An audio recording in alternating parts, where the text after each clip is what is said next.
Walk through almost any fast-growing American city, and you'll notice something strange. Even when there's tons of construction, so much of what goes up is labeled luxury. Sometimes it's a basic apartment with a shiny lobby. Sometimes it's a rent bill with extra fees hiding in plain sight. So has America drowned itself in luxury housing? Or is that label covering up a deeper problem? In the next few minutes, you'll get a clear way to spot what's real, what's marketing, and what changes could actually make housing feel livable again. We're doing this as a countdown from 15 to 1, because this story has layers.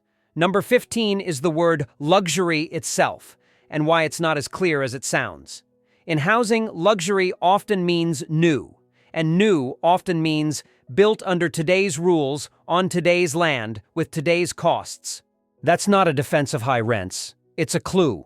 A stainless fridge, a quartz counter, and a key fob entry system can look like fancy, but sometimes they're just the easiest package a builder can install at scale. The label is doing emotional work. It tells you, this place is for people who made it. But a lot of the time, the building is chasing financing and approvals, not trying to impress you. The first trap is thinking luxury is a type of home. Often it's just a type of sales pitch. Next is 14, and it's the uncomfortable truth that cheap new housing is hard to build on purpose. Even if a developer wanted to build the simplest, most no-frills building possible, modern apartments still need to meet safety standards, accessibility rules, energy rules, stormwater rules, and more. A new building has to be safe and legal, and that's good. But it also means you can't just recreate the kind of bare-bones buildings that used to go up decades ago and call it the budget option. On top of that, researchers have pointed out something that sounds boring but matters a lot. Home building hasn't seen the kind of productivity jump that made other industries cheaper over time. It's still labor-heavy, slow, and exposed to cost swings. When the baseline cost is high, the project tends to aim for higher rents because that's the easiest way to make the math work. Now, number 13. Land is not just expensive, it's picky. People don't just want a home. They want a home near jobs, schools, transit, family, parks, hospitals, and the whole web of daily life. In the places where the jobs are, land prices can be brutal. So if you're paying a fortune for the dirt alone, your building needs to earn enough to justify it. That pushes projects toward bigger buildings with higher rents, because spreading land cost over more units is often the only way to survive. This is one reason you'll see lots of luxury apartments in hot neighborhoods, while areas that desperately need housing don't get much new construction at all. It's not that everyone begged for marble countertops, it's that the land itself demands a certain rent level if you're going to build there. Number 12 is where the rules of the game quietly steer everything toward luxury, even when nobody says that out loud. Zoning and the stuff attached to zoning. Many places still make it difficult to build apartments at all in large areas, or they limit height, density, and even the types of buildings allowed. Researchers have argued for decades that land use controls can play a dominant role in pushing housing costs up by restricting supply. And then there's parking. Parking requirements can force a project to build a lot of space for cars, even in places where many residents would rather pay less and drive less. Parking is not free to build. It takes space, it takes structure, and it can reshape the entire design of a building. Analysts and researchers have linked minimum parking rules to higher costs and constrained housing options. The result is a quiet push toward bigger, pricier projects, because when the rulebook adds cost, basic stops penciling out. Number 11 is financing, and this is where the word luxury can be a bank-friendly shortcut. Most large apartment buildings aren't paid for like a normal household buys a home. They're financed with layers, equity, loans, sometimes special programs, and always a thick stack of assumptions about future rent. Lenders and investors want predictability. Higher rents can look safer on paper because there's more revenue cushion if something goes wrong. That doesn't mean lenders love high rent out of spite. It means the system rewards projects that can promise strong cash flow. So developers often design buildings to match what the money expects. Newer, amenity-heavy, Class A style apartments, because that's the product many capital sources understand and can underwrite. If you hear someone say they only build luxury now, a big part of what they mean is the people with money only fund what fits their model. Now number 10. the missing middle problem, and why America keeps choosing extremes. There's a famous idea in housing policy called missing middle housing, coined in 2010, describing the gap between single-family homes and big apartment buildings. Things like duplexes, fourplexes, courtyard apartments, and small walk-ups that can fit into neighborhoods without feeling like towers. These buildings can be cheaper to build and cheaper to rent, partly because they don't need the same expensive systems as a high-rise. The catch is, many places make them hard or illegal to build. So instead of building lots of small, modest projects, the market swings between single-family houses on one end and large luxury apartments on the other. It's not that Americans hate the middle, it's that the rules often squeeze it out. Number 9 is a sneaky one, the way the real price of an apartment can hide behind fees and add-ons. You might see a rent number advertised, but then you get hit with required extras. A technology package, a package locker fee, a trash fee, a community fee, a parking fee, even fees for paying rent online. Some places bundle these into something that sounds like a perk. Others itemize it so the advertised rent looks lower in search results. And here's the trick. Fees can feel smaller than rent, even when they're unavoidable. People will fight a rent increase, but they'll shrug at a service charge because it sounds optional, even when it isn't. This doesn't just affect your wallet. It feeds the luxury feeling. When you're paying for a bunch of add-ons, the building starts presenting itself like a subscription bundle instead of a home. Number 8 is the amenity race, and why it exists even when tenants say they'd rather pay less. A rooftop lounge looks great in photos. A gym and a pool sell a lifestyle. But there's a practical reason amenities spread. They help a building stand out when many similar new buildings open at once. In some markets, the last few years brought a wave of apartment completions, with hundreds of thousands of new units delivered in a single year. When a lot of new supply hits, landlords compete. They can compete by lowering rent, sure, but they also compete by adding features that justify the rent they already planned to charge. Amenities become a way to protect the business plan. And once enough buildings do it, the baseline shifts. Luxury stops meaning rare. It starts meaning normal for anything built after 2015. Now, number 7. Developers don't just build for renters. They also build for neighbors who can block them. This is where the approvals process becomes a hidden cost that pushes buildings upscale.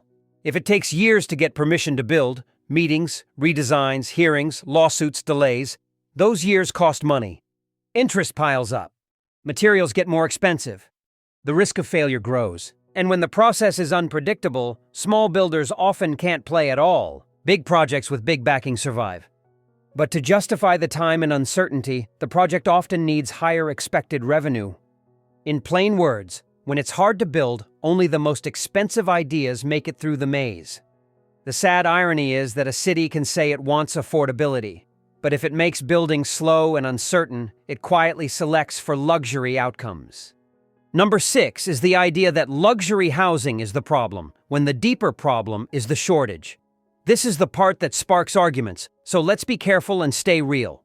Many researchers argue that when you add housing supply, even if it's new and expensive, it can reduce pressure on rents across the market over time through a chain reaction as people move and older units filter to lower price points. That doesn't mean luxury apartments instantly fix affordability. They don't. It means blocking new housing can backfire, because the people who would have lived in the new building still need somewhere to live. They end up competing for older units, driving those prices up. The controversy here is emotional. It feels wrong to say, build more luxury, when people can't afford rent. But the more accurate fight is, build more homes, period, and then pair it with targeted help for people who are being crushed right now. Number 5 is what filtering looks like in real life, and why it's so easy to misunderstand. The popular story goes like this. A fancy building opens, rich people move in, and the neighborhood gets more expensive. Sometimes that happens, especially in the immediate area. But filtering is a metro-wide story, not a single block story. A new building in one place can pull demand from other places. Some households move up, freeing older units. Then others move into those. The benefits spread out and can show up most in older, more modest buildings, because those are the ones that lose some competition pressure. The catch is time. Filtering is slow. It's not a rescue plan for someone facing eviction next month. So two things can be true at once. More building can help overall affordability, and many people still need direct support because the timeline is brutal. Number 4 is short-term rentals and the way they can quietly tilt a housing market. When apartments or homes get used as mini hotels, that can reduce the number of units available for long-term residents, especially in high-demand areas. In some cities, it's a major political battle. In others, it's more subtle. A few units per building, a few buildings per neighborhood, and suddenly locals feel like they're competing with travelers. This also changes investor behavior. A property that can earn money nightly can look more attractive than a regular lease, especially when long-term rent growth slows. Cities respond with rules, but enforcement varies. The key point for our luxury question is this. If more housing stock becomes a higher-end, flexible-use product, the market can drift away from stable, long-term homes. Airbnb is the name people argue about most in this space, partly because it became a household word for short-term rentals. Some hosts use it to cover the mortgage on their own home. Some investors use it like a business. And many cities have tried to limit short-term rentals in different ways. The reason it matters here is incentives. If you can earn more from short stays, the pressure to treat housing like a hospitality product rises. Even the possibility can change what gets built and what gets renovated, because owners start thinking like hotel operators. That can push costs up and stability down in places where housing is already tight. Number 3 is the way luxury can be a side effect of trying to fund public needs through private housing.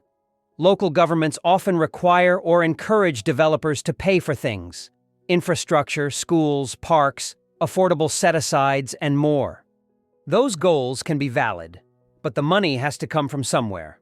If a project carries extra costs, impact fees, exactions, requirements, it may still get built, but it often responds by raising projected rents or by shifting toward a higher-end product that can absorb the added burden. Some policy groups explicitly note that fees can change project feasibility, push developers to different areas, or influence what gets built. This is not an argument to fund nothing. It's an argument to be honest. If we ask new housing to pay for a long list of public costs, we shouldn't be shocked when that housing aims upmarket. Number 2 is the brutal math of truly affordable housing and why the market won't solve it by itself. A lot of people hear affordable housing and think it just means cheaper finishes, but many experts point out that the gap between what it costs to build and operate a building and what lower rents can cover is often too big without subsidies. That's why programs exist at all. It also explains why we see so much luxury new construction. It's not that every builder is greedy and every renter is spoiled. It's that market rate development has to pay market rate costs, and when costs are high, rents follow. If we want large amounts of new housing that's affordable to low-income households, it usually requires public money, land help, or long-term support, because the numbers don't magically work on their own. And here's the controversy. Because subsidies are limited, cities often end up in a squeeze where they block a lot of market-rate housing for being luxury, but they also don't fund enough truly affordable housing to fill the gap. That's how you get a weird outcome. Not enough homes overall, rising rents in older buildings, and a few expensive new buildings that get blamed for everything. In many places, the argument isn't really luxury versus affordable. It's scarcity versus abundance. Plus, who gets protected when the market is tight? Number 1 is what to do about it, without pretending there's one magic fix. First, separate the label from the reality. A luxury building might just be a normal new building in a system that makes basic new impossible. Second, focus on the pipeline.